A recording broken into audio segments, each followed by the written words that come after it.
নমস্কার বন্ধুরা, আমার ইউটিউব চ্যানেল লক্ষ্মীখানাতে আপনাদের সবাইকে স্বাগত। আজ আমি 2026 সালে রায় ও মার্টিনের প্রশ্নবিচিত্রায় দ্বিতীয় পর্যায় ক্রমিক মূল্যায়ন পঞ্চম শ্রেণীর বাংলা 10 নম্বর school Raiganj high school HS সমাধান করছি। 1 নম্বর সঠিক উত্তরটি নির্বাচন করে লেখো। 1 ঝড় কবিতায় ঝড় এসেছিল সকালবেলা, দুপুরবেলা, সন্ধেবেলা, রাতের বেলা। দুপুরবেলা। 2 মুকুট হয়ে ঝাঁক বেঁধেছে হীরার মাছ, শূন্যস্থানে বসবে কোটি, হাজার, শত, লক্ষ। লক্ষ হীরার মাছ। 3 সারা বনে শুলো। পাঠ্যাংশে শুলো বলতে বোঝানো হয়েছে শুয়োপোকাকে, শ্বাসমূলকে, শালুক ফুলকে, অম্লশুলকে, শ্বাসমূলকে। 4 কুমির আর শিয়াল মিলে মোট চাষ করেছিল 3 বার, 4 বার, 5 বার, 6 বার। 3 বার। 5 উভলিঙ্গবাচক শব্দ সন্তান, বাবা, মা, দাদু। সন্তান। 6 ব্যাকরণে লিঙ্গ শব্দের অর্থ হলো রূপ, গুণ, চিন্তা, চিহ্ন। চিহ্ন। 7 বাংলা, হিন্দি, সংস্কৃত, ইংরেজি ভাষায় দুটি বোঝাতে দ্বিবচন ব্যবহৃত হয়। সংস্কৃত ভাষায় দুটি বোঝাতে দ্বিবচন ব্যবহৃত হয়। 8 রাশি, বৃন্দ ইত্যাদি শব্দযোগে তৈরি হয় একবচন, দ্বিবচন, ত্রিবচন, বহুবচন। বহুবচন। 2 নম্বর নিচের প্রশ্নগুলি পূর্ণবাক্যে উত্তর দাও। 2-1 কবি খুশির অগাধ লুটোপুটি কোথায় খুঁজে পান? কবি খুশির অগাধ লুটোপুটি মাঠে খুঁজে পান।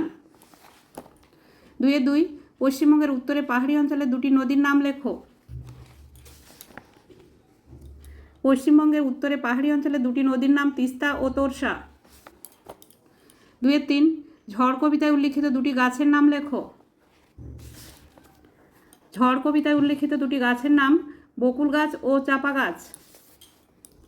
2-4 মায়াতরু কবিতায় ঝালরের রং কেমন ছিল?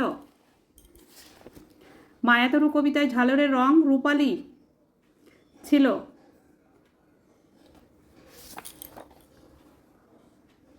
2-5 ফণিমনসা ও বনের পরী নাটকে ডাকাতের বেশভূষা কেমন ছিল? ফণিমনসা ও বনের পরী নাটকে ডাকাতের বেশভূষা ছিল চুলগুলি বাবরিওয়ালা ও কানে জবা ফুল গোজা। 2-6 তুমি বড্ড ঠকাও, একথা কে কাকে বলেছে? তুমি বড্ড ঠকাও, একথা কুমির শিয়ালকে বলেছে। 2-7 গাছে গাছে ফুল ফুটেছে রেখাঙ্কিত শব্দ দুটি একবচন না বহুবচন? রেখাঙ্কিত বলতে নিচে দাগ দেওয়া আছে, এই শব্দ দুটি বহুবচন। গাছে গাছে ফুল ফুটেছে রেখাঙ্কিত শব্দ দুটি বহুবচন। 2-8 সে অথবা বন্ধু শব্দের বহুবচনের রূপটি লেখো। সে অথবা বন্ধু শব্দের বহুবচনের রূপটি সের বহুবচন তারা, বন্ধুর বহুবচন বন্ধুরা। 2-9 লিঙ্গান্তর করো শিক্ষক অথবা ডাক্তার। শিক্ষক হবে শিক্ষিকা,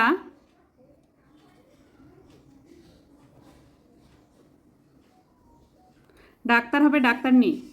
2-10 সূর্যিরা ডুবে গেছে কতক্ষণ? বাক্যটি শুদ্ধ করে লেখো।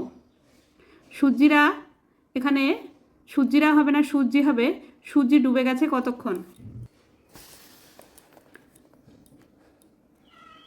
সূর্যিরা ডুবে গেছে কতক্ষণ? বাক্যটি শুদ্ধ করে লিখলে হবে সূর্যি ডুবে গেছে কতক্ষণ।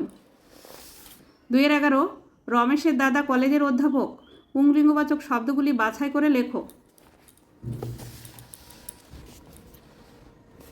রমেশের দাদা কলেজের অধ্যাপক। পুংলিঙ্গবাচক শব্দগুলি হলো রমেশ, দাদা, অধ্যাপক। 3 নম্বর নিচের প্রশ্নগুলির উত্তর দাও। 3-1 কবির কাছে মাঠ বলতে যা বোঝায় তার 3টি ভাবনা কবিতা অনুসরণে লেখো। কবির কাছে মাঠ বলতে যে 3টি ভাবনা মনে আসে সেগুলি হলো: 1 নম্বর কবির কাছে মাঠ বলতে খুশির অগাধ লুটোপুটি। 2 নম্বর মাঠ মানে সবুজ প্রাণের শাশ্বত দ্বীপ, অর্থাৎ যা কখনো নেভে না। 3 নম্বর মাঠ মানে হইচই, যেখানে সবাই শুধুই আনন্দ করে। অথবা বললে ওরা ছুটে পালায় ঘর, কারা কেন কথা বলেছে? বললে ওরা ছুটে পালায় ঘর। হঠাৎ ঝড় আসাতে শিশুর দল ঘরে পালাতে চেয়েছে, কেননা প্রচণ্ড ঝড়ে সব লণ্ডভণ্ড হয়ে যেতে পারে। 3-2 মৃদু বাতাসের মনের আনন্দে দুলছে ফণিমনসা। এমন সময় ছাগল এসে উপস্থিত হয়। কি ঘটল? মৃদু বাতাসে মনের আনন্দে দুলছে ফণিমনসা। এমন সময় ছাগল এসে কচি সবুজ পালং পাতাগুলো কসকস করে খেয়ে ফেলল। অথবা সামনে একটা ট্যাগ। উদ্ধৃতাংশটি কোন গল্প থেকে নেওয়া হয়েছে? ট্যাগ কি? সামনে একটা ট্যাগ। উদ্ধৃতাংশটি মধু আনতে বাঘের মুখে গল্প থেকে নেওয়া হয়েছে। দুটি ছোট নদী মিশবার ফলে একটি ত্রিভুজখণ্ড তৈরি হয়। এই ত্রিভুজ আকারের জমির মাথাকে ট্যাগ বলে। 4 নম্বর, ঝড়ের অভিজ্ঞতার কথা জানিয়ে বন্ধুকে অথবা বান্ধবীকে একটি চিঠি লেখো। অথবা গরমের ছুটি কেমন কাটালে তা জানিয়ে বন্ধুকে অথবা বান্ধবীকে একটি চিঠি লেখো। গরমের ছুটি কেমন কাটালাম সে কথা জানিয়ে বন্ধুকে পত্র।